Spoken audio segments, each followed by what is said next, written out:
the life lessons that you can give to these young men and the I can in those messages can touch anybody at any time and push them to a new level in life. This is the Triad Podcast Network. Today's guest and Winston-Salem native graduated as UNC-Asheville's all-time leading scorer at the time with more than 1,500 points. He also accumulated the most career steals then at 175, while leading the Bulldogs to consecutive Big South regular season crowns for the first time in program history. The two-time League Player of the Year played professionally overseas for 17 seasons, earning unmeasurable respect and even some of the most prestigious team and individual hardware to show for it. Today, this person is patrolling the sidelines for Davie High School. Just a few years removed from guiding Winston-Salem Prep to a 24-game win streak, he's directed the War Eagles boys basketball team to the most remarkable start since the Eisenhower administration, and it only took year 2 in Mocksville. Now, he's closing in on win number 160 for his career as a high school head coach and moving his team closer to becoming the last ones to cut down some nets. But in the end, as my guest will tell you, it's not just the numbers on the scoreboard at the final horn that'll represent the legacy of this year's War Eagles team. I'm Kyle Schasberger, and this is the story of Josh Pittman and the 23-24 varsity boys basketball team at Davie High on Triad Sports One-on-One. All right, it's a game night. We're talking mid-afternoon beforehand. I hope I'm not cramping your style too much, Coach, or interfering with your normal routine. Take me through your day if you could. Peel back the curtain. Take us through the life of a successful high school boys varsity coach. Any superstitions or certain movements throughout the day that are non-negotiable?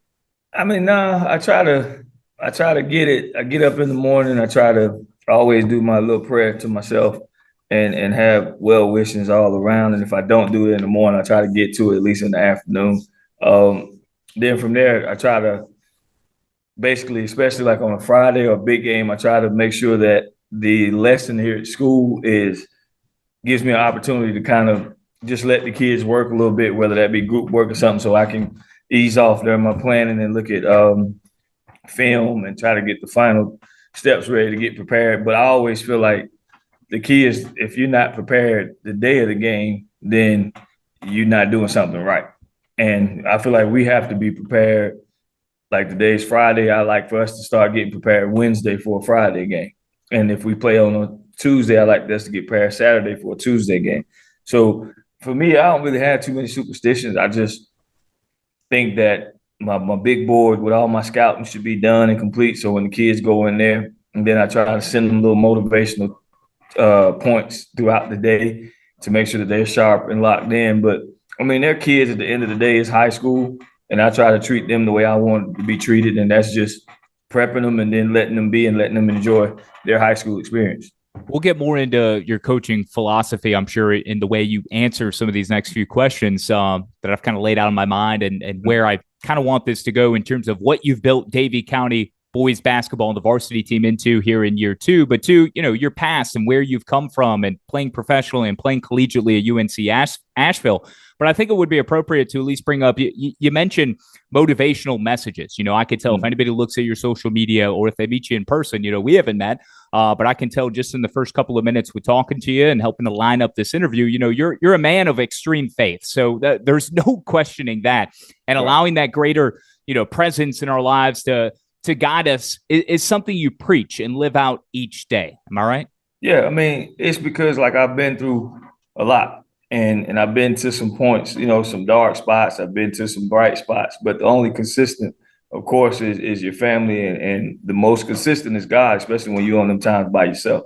And I know we live in different times now, so I don't try to push religion or anything on anybody because everybody comes from different backgrounds and different upbringings. But I do, in my words and what I talk about, I always give glory to God. Try to get to church every Sunday with the family and make sure that we give our due thanks, because for me personally, coming from where I came from to where I am now, it had to be a greater being. It had to be a greater guidance. And that's one of the things I'm going to always stand on no matter what. Your team in year 1, the 22-23 season, you went 17-9. At the time of our conversation ahead of a game with Mount Tabor. By the way, Andy Muse is an alum of this podcast, was on the show maybe 2 years ago exactly. I think I had COVID at the time, and I was doing it from my closet. But yes, Andy has been on the program. But your team Josh, has already exceeded 17. You're at 18 to just one loss. Is it the water, the pregame meal? Are you just coaching them harder? What do you attribute to the greatest reason why this team has got off to such a fast start, winning 17 of their first 18, 18 of their first 19 now after a win earlier this week? I mean, I attribute it to them. I attribute it to them buying in to the vision that I like to see played in basketball, that team game where you have multiple. I mean, of course, you have some teams where you can get a guy the ball and say, hey, go get me 30. But I feel like the best basketball that I've always played and been taught, it's harder to beat a team that's balanced. And I give them all the credit, man, because they work hard. I actually demand a lot of them. Like I mean, we started preparing for this year last spring with the girls coach, Coach Adams. We was working together, doing strength and conditioning. She was handling a lot of that, and then I was handling a lot of the basketball skill set part for both the boys and girls. And I think that built that camaraderie within the basketball program here. And since spring of last year up to the fall, through the summertime playing together, AAU through the fall, they've always been ears open and been coachable. And that's the easiest part. When my job is easy when you have 14, 15 kids on varsity, 14, 15 kids on JV that just buy into what we're trying to do here in the atmosphere that we're trying to create. So I give all glory to them, man, because without them, I wouldn't be standing here talking to you, sitting here talking to you today, because we wouldn't have won 18 out of 19 if they haven't bought in and believed in the system that I think best fits our team. If you were to give your boys truth serum, let's say your point guard, Coleman Lawhan, is yes, that how you pronounce it? Yeah, Lawhan. How would he describe you? If you were to put his arm around him, maybe help uplift him in a down moment, or maybe, help to amplify his successes, as, he's had quite a few of those as the senior leader on this team. How do you think he would describe you as a coach? And does that mesh with kind of the message you're trying to get across? Yeah, I mean, I honestly don't know, man. I laugh at them a lot because, they always got their little side jokes or whatnot. But, I mean, I honestly think they would say at the end of the day that I'm a player's coach, because, like, God bless, having so much experience playing, I just try to honestly coach them the way that I used to want to be coached, that I was able to be coached sometimes. And because I've been on both ends where I had difficulties with a coach, then I had other ends where I had a great relationship with a coach. But at the end of the day, I always realized, even looking back on it, it had a lot to do with my approach, because all coaches coach different. But the way a player approaches and is open to learning from that coach could be the big difference. And so I think they would look at me as just like a player's coach, man, like I wouldn't say kind of that mix between a father, uncle figure and an older friend, not like a friend that we are friends, like we're cool. Like, I'm cool with the kids and I love them to death, and they know I love them, but I can also be firm with them when it's needed. And that's where I think we had that good balance. How different do you think, and your perspective is entirely different, because you were younger in the 90s, coming up, you were what the kids are, their ages now as you coach them, but how different might you suggest kids are versus, the 90s when you were playing? I think the kids nowadays, they have more distractions. Like we had the game, we had the video games. We, of course, as young teenagers growing up, some of us, however you do whatever you want to say, you had your girlfriend or whatnot. And those were like our distractions. And now you're dealing with an age group that most of them drive, most of them, have that phone. That phone is huge for them. They have a big social network that I would say we didn't have coming up, because we wanted to go, so we walked everywhere. We played at the rec every night, 2 till 1, 2 in the morning, because we were able to do that because the people in the neighborhood protected us. Like nowadays, it's a whole different vibe. The energy is different in society, in the neighborhoods. So I think for them, the difference is the advancement in technology, the difference in upbringing, as opposed to when we was coming up back in the 90s, the music, like everything is different as far as that aspect. But I think it's just about trying to relate to them and understand them, as opposed to push my thoughts and my opinions on them.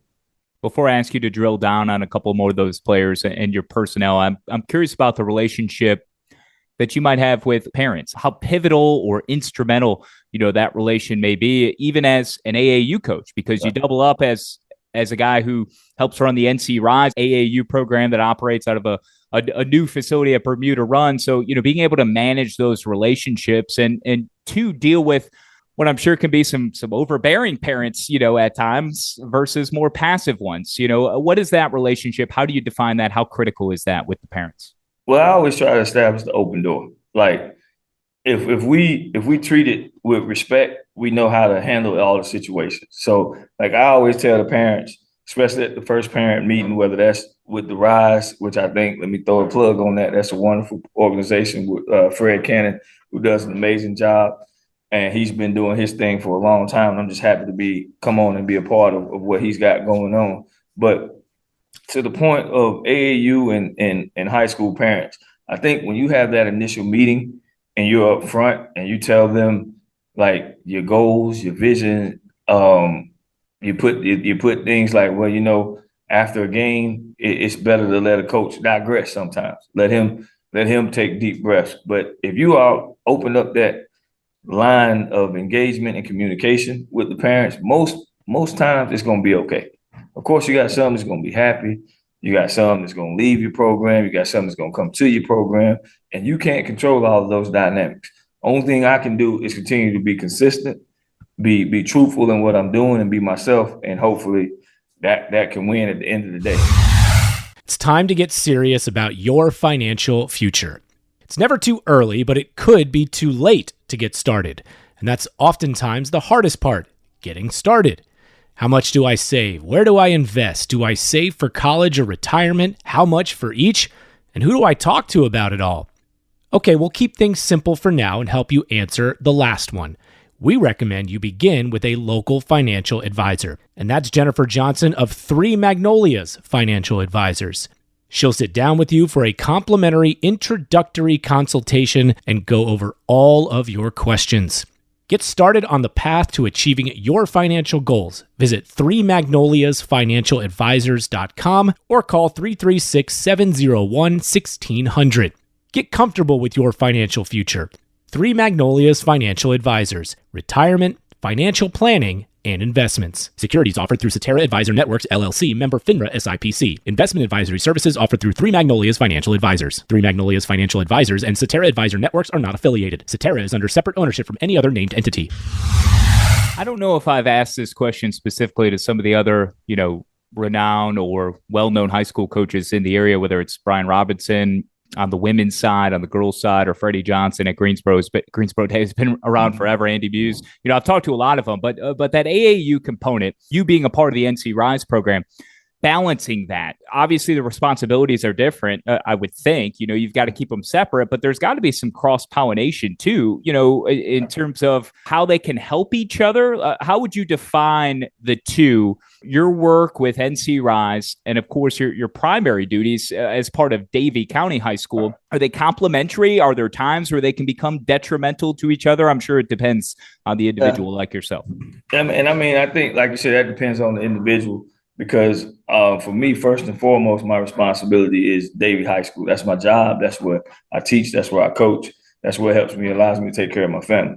And then on the back end, working with the Rise, it's just an opportunity to give kids that may go to other schools an opportunity to come play for you.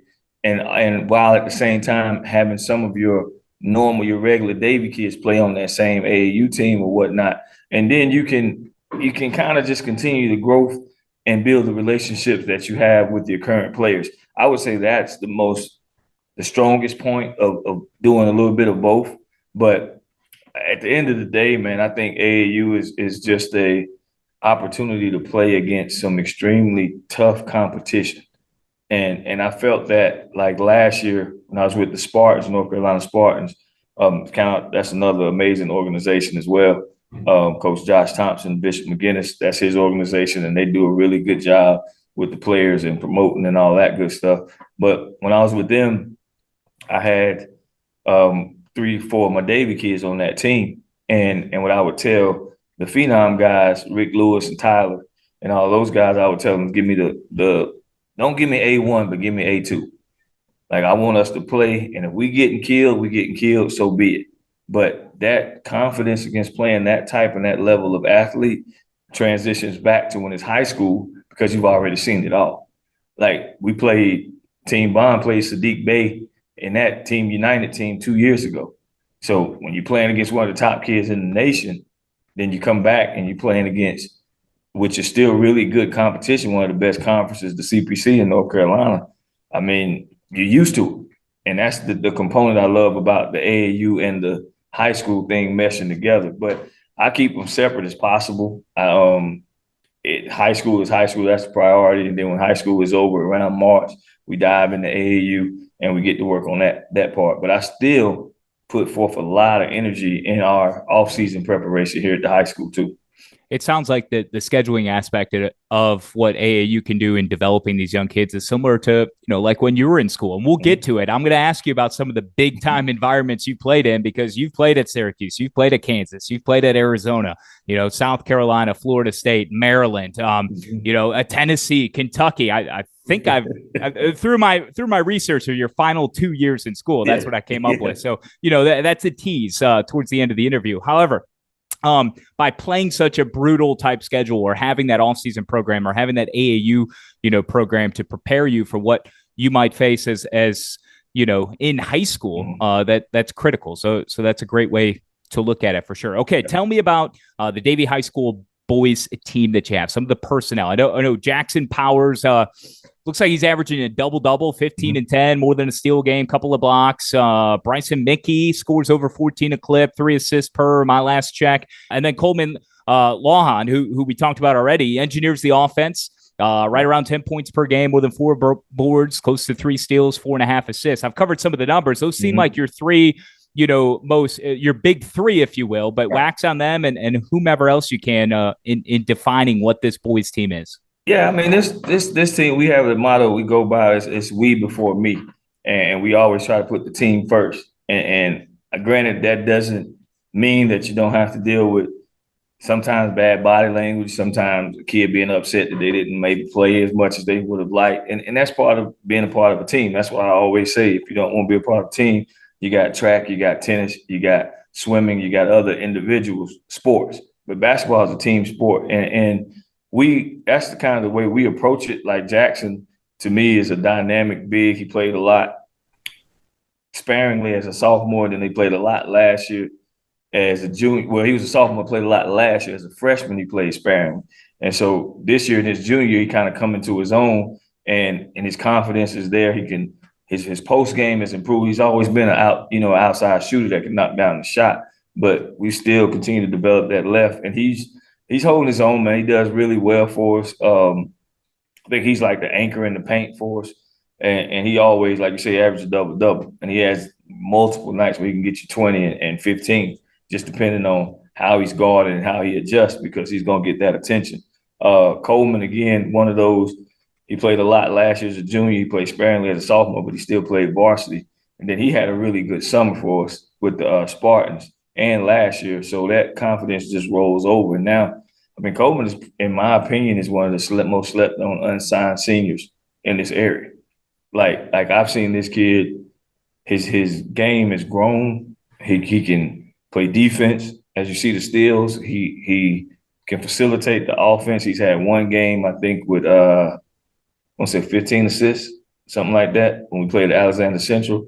So he can give you, and he had another with 10.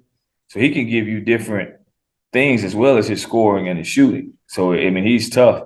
Then we had Bryson Mickey, as you mentioned. He came in from Calvary in the fall, and he's just a gamer, man. Like, if you look at him, you would underestimate him, which I think a lot of people do. And then by the time the game is over, he gave you 20 points. He just grabbed 4 or 5 rebounds and gave you 3 or 4 assists. And he's just a flat-out gamer that can play the game. He's extremely smart. He got a high IQ. Then when you continue out with that starting 5, we got Ethan Ratledge, who's a lefty. I think over the last 3 games, maybe 2 to 3 games, he's averaging, at least over the last 2, he's averaging close to 20 a game, because he's starting to find his niche, and he's a strong 4-man, still 6'4", and he's been around, played on an undefeated freshman team here. Played really good JV, and then last year he came in and started for us. So he's coming back. Then sophomore to finish up the five. We got a sophomore, Ethan Driver, football player as well. I think he's a slot receiver, and he just got glue hands. Like, I mean, his range is so wild to me to be 6'1", 6'2". He grabbed 10 rebounds for us one game, huge game. I think the West Forsyth game that we had won here at home. And from there, man, we got a bench that's just complimentary. Like, we play 11 strong. Like, I got Gavin Williams. He's a 6'7" shooting guard. He's a starter until he had a concussion. We had, we have a team that just keep plugging in pieces. And I think they all complement each other. Like, we got Gavin Williams, we got Braddock Coleman Lawhorn's cousin, defensive guy that can shoot the ball. We got Adam Brown, he's like a Swiss Army knife, can do a little bit of everything. We got bigs that's still young and growing, Swisher, Waller. And we even got a guy that's going to the Navy just off of ROTC, and he's one of our captains. He don't play a lot, but you would think the kid plays every minute of every game. And all of those things, man, thrown into a pot, to me, creates a successful team, because it's just a team that everybody plays together. And we got, don't forget Landon King. That's Iverson King's younger brother. And you know Iverson King going for Side Country Day. Yeah. Yeah, that's his younger brother, and he's just now getting his rhythm back, coming back from a knee injury last year playing football. So it's like it's all coming together, man, and this team and the pieces to have 13, 14 kids bought in is a big difference from the 8 or 9 that we had last year. Roses are red, violets are purple, not blue. Looking for a home? You know what to do. If your heart is set on the home of your dreams, let's find your love nest. Call the Sharp Mortgage Team. No need for Cupid, arrows, or bows. Just a cozy house where such happiness grows. Whether it's a cottage, a condo, or a mansion grand, our team is here to lend a helping hand. Imagine a kitchen where you cook up delights, or a backyard oasis under the stars at night. With rates getting as sweet as candy hearts, homeownership is where the real romance starts. Forget the cards, the flowers, and the candies. A home of your own would be just dandy. So this Valentine's Day, let's start a plan. To talk about your loan, we'll give you a hand. No more renting, let's make a fresh start and turn a house into a piece of your heart. Happy Valentine's Day wishes made for two from the Sharp Mortgage Team. We're here for you. Yeah, it sounds like a tremendous collection of pieces, especially when you got a 6'7" guy coming off the bench. Now, I know he was starting injury, concussion, and Gavin Williams, but no, really cool. And you're right on Coleman. You know, I read some literature. There's some pieces out there. You can find it. You know, he's underrated. I mean, there's no other way to put it. 6'3", currently unsigned, 3-level scorer, scrappy, top marksman, lethal shooter, team-oriented, smart. You know, he's a scrappy dude. You know, so hopefully he gets rewarded with what's coming his way as long as he continues his strong play. I want to go to the loss now, because you lost at the end of January for the first time after rattling 16 in a row. Best start in 69 years, longest win streak in Davie High School boys basketball history. After losing at East Forsyth, which is your alma mater, so I'm sure there were some added emotions there. You tweeted the following: "The beauty of basketball. After seeing East Forsyth students storm the court and their players celebrate in the locker room, opened my eyes to one important fact. Davie boys high school basketball has arrived. Back to work we go, being humbled, hardworking, and blue-collared. Hashtag War Eagles." Basketball emoji 3 times over. I think anyone who reads that or hears it know the kind of person you are, further illustrating everything we've kind of talked about, Josh. But how was that message received by the locker room following the court storming? I mean, that's what I wanted them to see. Like, I mean, they stormed the court.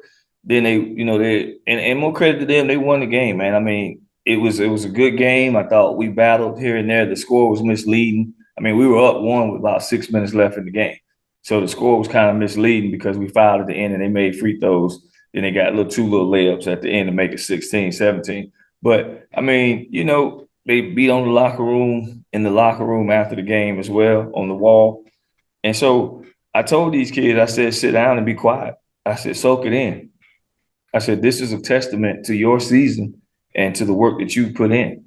I didn't expect us to win every game.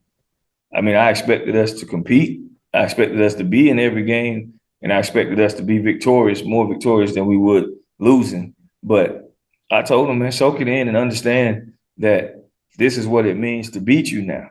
That's how far we've come. So now we have to work that much harder to make people understand that you're gonna have to have one of those nights to beat us. And I thought the team responded well. We played Glenn well. And then we played Reagan again, which is another rival in this CPC. I said, and we was able to handle that game Tuesday, which is leading up to tonight. And like I told them, tonight is no different. It's just like, no matter, we've already won once, but it's funny how it's like everybody forget about it. Like, it's like, oh, there's nowhere they're going to beat Mount Tabor. And I'm sitting here like, we just won, but it's like, let's sweep it under the rug like it never happened. And I'm okay with that because that gives these kids another opportunity to prove themselves. And that's the the message I've been pushing all week.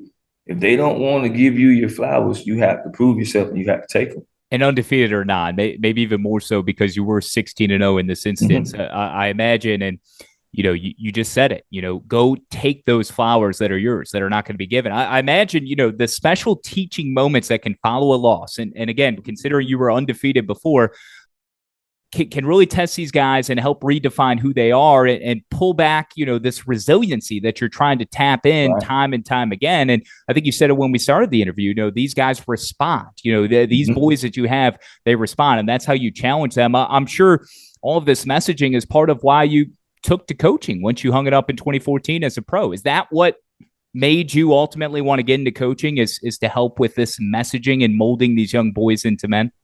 Yeah, I mean, that had a big part to do with it.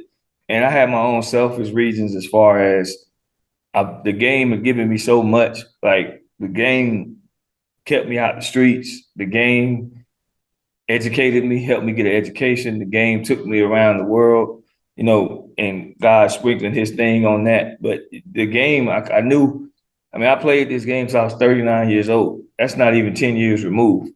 And the urge and the want to play is still there, but I know the body don't do that no more. So I knew I wanted to be around this game, and I felt what better way to do it. My ultimate goal was to maybe be a college coach one day, but a lot of those coaches are now younger, or they were graduate assistants or things like that. So I said, well, you know what? High school is just as good, and moving my way up through the ladder to get here at Davie has been nothing but joy. But the biggest thing I take from it is that the life lessons that you can give to these young men, and the I can in those messages can touch anybody at any time and push them to a new level in life. Because I've had some kids that were definitely going left, but through consistency, through love, through harshness at times, through realness, some of them are going right, and they're going right in the right direction to where they need to be going to be successful men in a couple of years down the line. I hope you can give me at least 5 more minutes here, because I want to talk about college and your pro career. I know you got a game to run off to, but this is truly enlightening. You are a special person, special coach, and whatever it is that look, we all experience. We all have skeletons in our closet. We've all experienced. The wrong things, and so often the best things that have helped shape us. It's how we respond. It's how and these are the messages you're teaching to your kids. It's who we are and what foot we put forward today, and tomorrow. We can't live in the past. So, that's what helps define us. Your past, though, consisted of a 17-year professional playing career overseas, ending in 2014. Like you said, you were 39 across Argentina, Venezuela, and Mexico. It included becoming the Argentine League's top scorer in 2003. That's when I was graduating 8th grade. So we're not that far off, really. And you decided to stay close to home and remain in state before that in college, repping the Bulldogs of UNC-Asheville across your chest for 4 years. So the question is this. We're talking about home gyms, and I've kind of already teased this. Which home venue was your favorite to play in as a visitor? Now, I rattled off some of those big boys, okay? Wow. Like, I could imagine Fog Allen maybe, or Carrier Don't. Like, I don't know. I don't want to talk you into something, but most hostile, most raucous could be the same. Maybe your favorite to play in because of, the opposing fans or the venue or the sight lines. I don't know. Take it wherever you want to go. Well, in college, man, you can't really put it in the perspective. Like, I try to tell, like, Rupp Arena, playing there against Kentucky, then you get to play in the Dean Dome, as a freshman and a sophomore. As a freshman, my first college experience that year. Then you move, you go all the way out west, and you get to play at Arizona. The year after they won the national championship, you get to play Bibby and Simon and Dickerson and all those guys. And then you hit Kansas, where I walk out and the fans are clapping, and I was like, oh, okay, I've arrived. And then I look down and I see Paul Pierce coming out the other hallway. I'm like, oh, okay, that wasn't for me. Just to see those places, man, and play in those places is a gift. And then, but like, there was nothing like playing at UNC-Asheville before the new stadium, because we played in the old gym, and man, that place would be standing room only. Like in my junior and senior year, I think we only lost at home maybe once or twice. But my senior year, we didn't lose a game at home. And just to see how that community, that moment and that era right there kind of put UNC-Asheville on the track to be what it is today as one of the better schools in the Big South and in North Carolina, period. As you talk about facilities and education and people coming in. But like the places, man, that I've played in and had a chance to play were some big, nice places. Like when I was in Argentina with with Cordoba, with Atenas, we won the South American League. And that's where you're the best team in the continent. And you play a tournament throughout the league, and only people that play in that are returning championship teams from the regular league. And so we got to play in Brazil, Game 5, and man, that game was packed. They had about 6,000 fans in there, and they were stuffed in, and we were on the road, and it was a championship game, and we ended up pulling it out. And that arena, man, that atmosphere, you just can't match. It gives you goosebumps just thinking about it. So I played in some places all around the world that they all rank up there at the top. Yeah, I was going to ask, I don't know the vibes overseas. I've seen, I love Adam Sandler, one of his recent movies, Hustle, which you talk about a guy who's recreated his career, but he goes and scouts overseas, and he's going in all these gyms, and you see the way the fans, take to some of those players. I saw a video with Frank Kaminsky, played at Wisconsin and for the Hornets just recently on social media. It was like a TikTok or a reel or something. Right.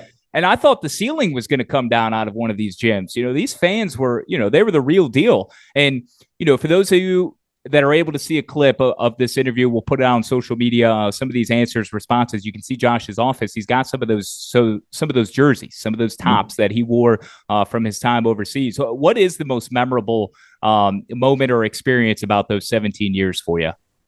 I would just say that's a bunch of them. Like being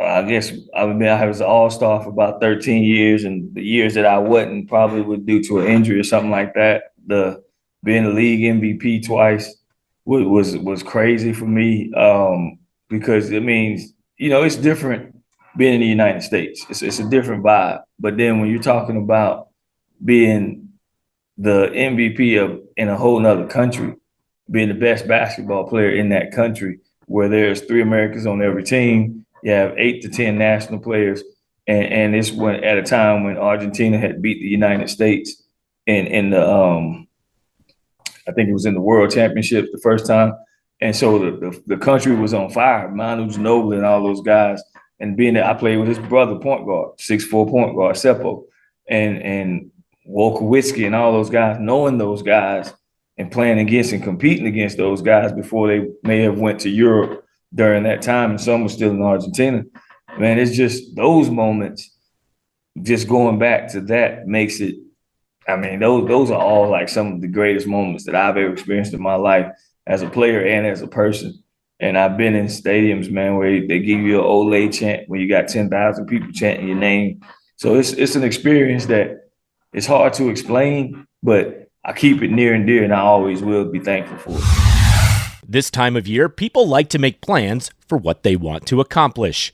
Maybe your focus in 2024 is buying, selling, or investing in real estate. Maybe it's purchasing your first home or building wealth for your family.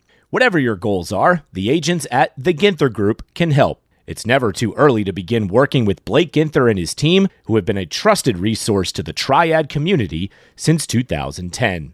To reach Blake and his team at the Ginther Group, just visit theginthergroup.com or give him a call, 336-288-5200. 283-8689. That's spectacular. That's tremendous. I got one big picture question about Davie, and then a little rapid fire. Just a couple more minutes here. But Coach Josh, what you accomplished at UNC-Asheville, it can't be overstated. I don't believe, and people, I'm hoping, to help. We're trying to amplify and shine a light on Davie and the boys basketball team there. But how about we go in the way back machine here and look at what you did in the mid 90s and your final year in 98. I mean, you won 2 Big South Player of the Year awards. That had only been done twice prior to you. You ended your time in Asheville as the program's all-time leading scorer. I checked last night. You're still top 10. I think it was 6th. You had the most steals as well, 175, which was a high mark. But those 97 and 98 teams, you earned the regular season championship in the Big South, but you came up short in that tournament championship each year. And for people who are familiar with the way the college game in Division I and the NCAA tournament works, for those smaller leagues, those mid-majors, often they're one-bid leagues. You got to win it. You didn't. You got upset. So for how well you played and how strong those teams were, you individually is one thing, but your teams were great. You averaged more than 18 per game, 4 rebounds and 2 steals those final 2 seasons. And as regular season champs, you were left on the outside looking in. As the team's most valuable player, how long did it take you to get over missing out on the tournament when being so close for 2 years? Man, it still hurts today. Because it always is that what if factor. What if we made it and made a run? And we played well, man.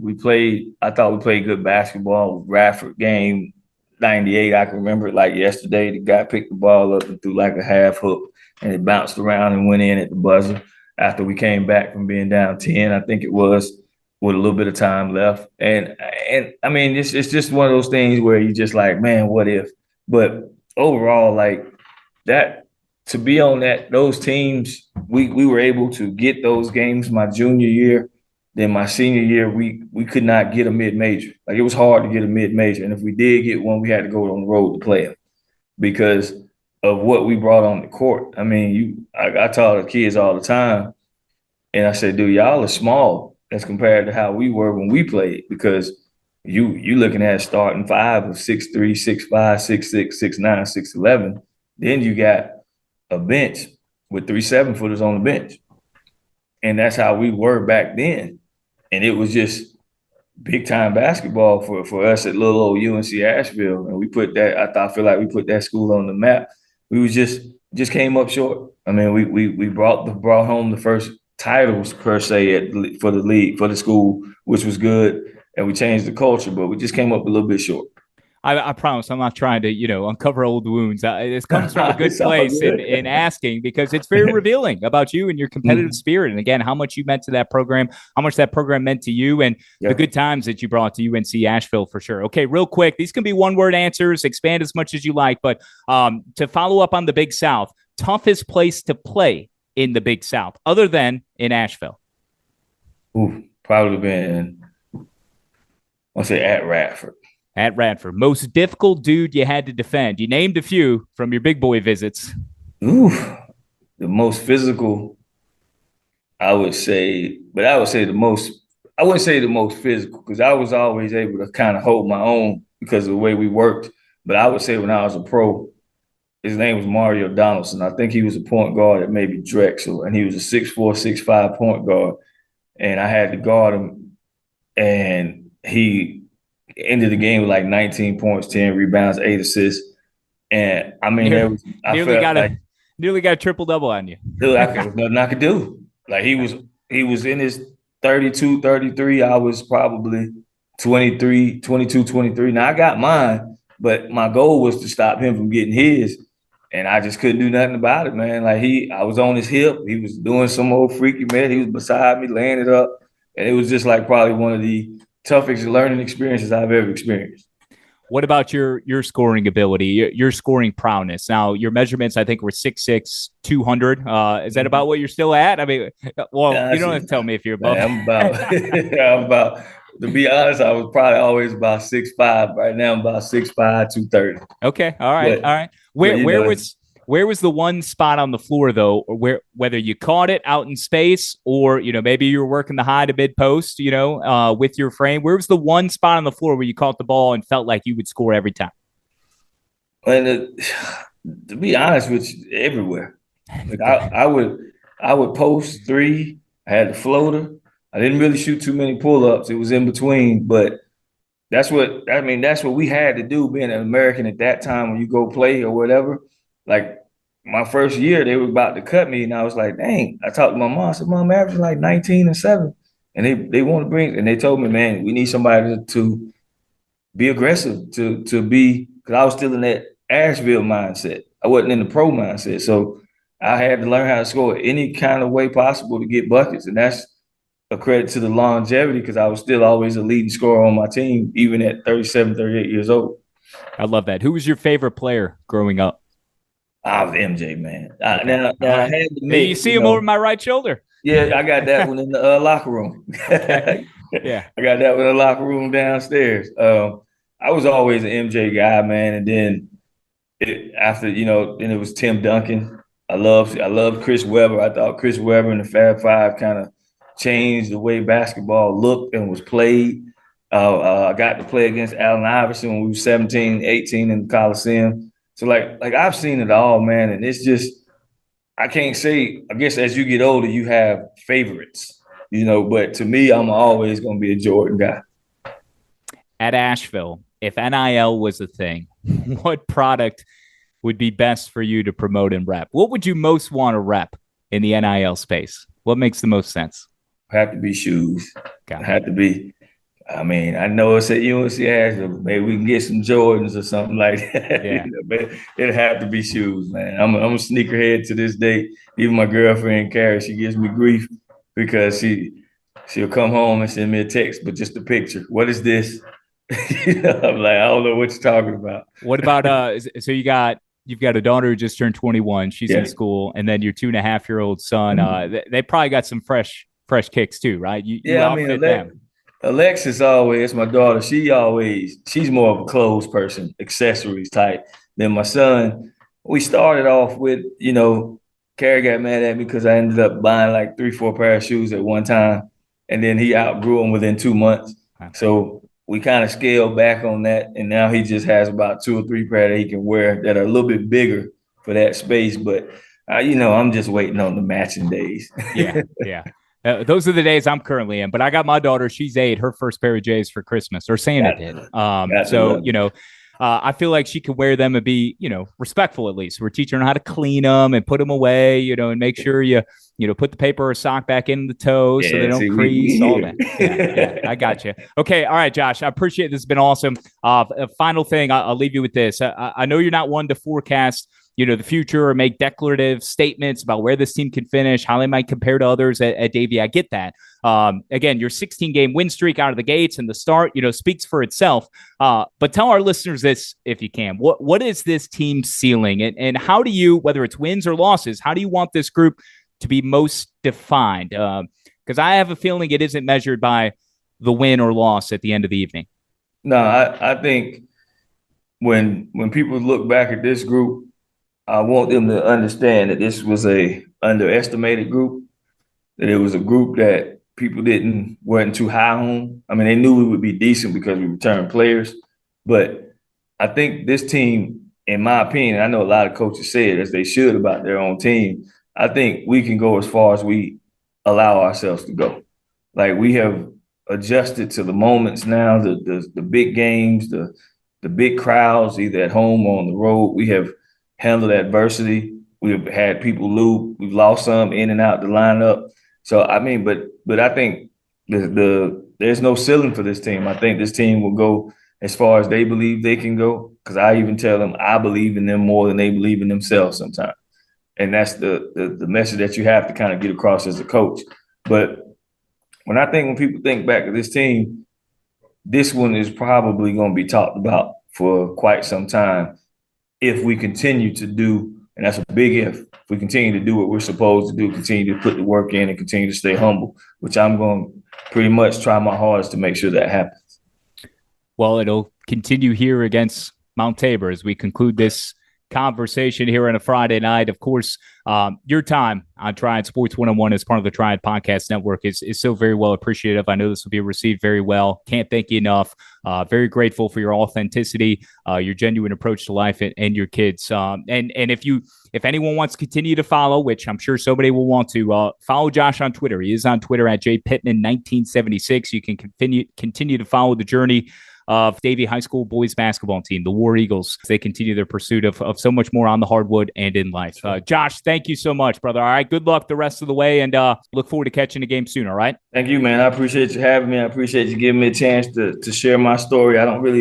It's ironic. I don't really get that often around here being from Winston. I'm kind of, I don't know, people don't really know who I really am, but I just thank you for reaching out and giving me this opportunity, especially to put some more light on the kids because they deserve all the shine that they get. Hey, thanks for listening to this episode on the Triad Podcast Network. Our mission is simple: provide information, advice, and stories about the people and places that make the North Carolina Triad such a great place to be. You can find us by searching Triad Podcast Network on Apple Podcasts, Spotify, pretty much wherever you like to listen. If you like what you heard and want to support the show and those that contribute, we would truly appreciate a rating and review on your favorite podcast app. It helps spread the word along, as do your shares on social media. You can find us on Facebook, Twitter, Instagram at Triad Podcast. To get in touch with us, simply email info@triadpodcast.com. Thanks for listening. This is the Triad Podcast Network.